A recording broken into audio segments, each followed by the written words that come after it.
We're with Lieutenant Governor Todd Lamb. Thanks for giving us some time today. Good to be with you again, Russ. All My right, so pleasure. you're going to be running this thing. You do it every year? I'm running, yes, but I mean, I want to quickly say, I don't want to give any false perception out there. The relay.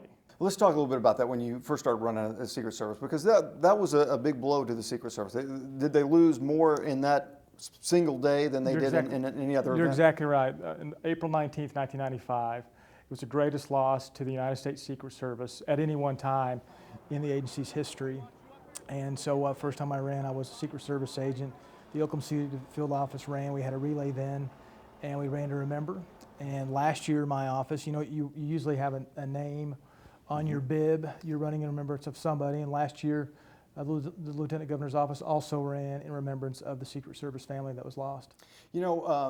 There's people who, if they come from elsewhere and they see it's a race date on the calendar, they may think, oh, it's another marathon or whatever. But when you get here, you realize that this is more than just a marathon. There really is an emotional element when you see the names on the miles and so forth. So I think that takes a lot of people by surprise. It does, and when you talk to visitors, either outside of Oklahoma City from Oklahoma that are running for the first time, or visitors that we have from outside of the state or outside the country, they might have heard about the marathon, but they're struck with just the reverence of the race. And it's not a somber day necessarily, but it's a day to remember. It's to reflect. And as you mentioned, you've seen it when you've ran, the names that are on the banners all throughout the marathon, names are on the bibs. And then you'll see family members of victims standing along the marathon route that are holding the names of those that were killed. April 19th or something else that is special, an American flag. It's a very, very special day, and I don't think there's any other race like it anywhere. Yeah, I really don't either. This year, obviously, a lot of eyes are going to be on the Oklahoma City Marathon. It's the first major marathon since the Boston incident. And you obviously know a little bit about security and so forth.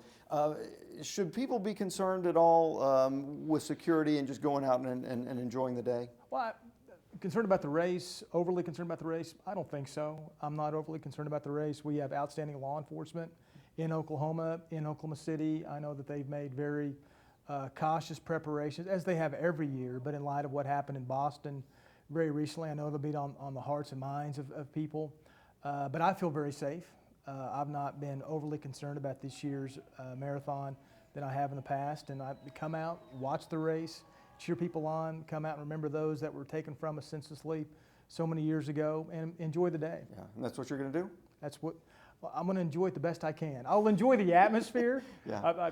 I told you before we started the interview, this is, full disclosure here, between us and everybody watching, this is probably the most out of shape I've ever been, particularly about to run the marathon relay. So I'm just hoping to finish. And I'll display my bid number and the name that I'm given to wear proudly. But I hope I enjoy it the best I can. We're pulling for you. Thanks, Russ. Thanks for joining us. Always good to see you.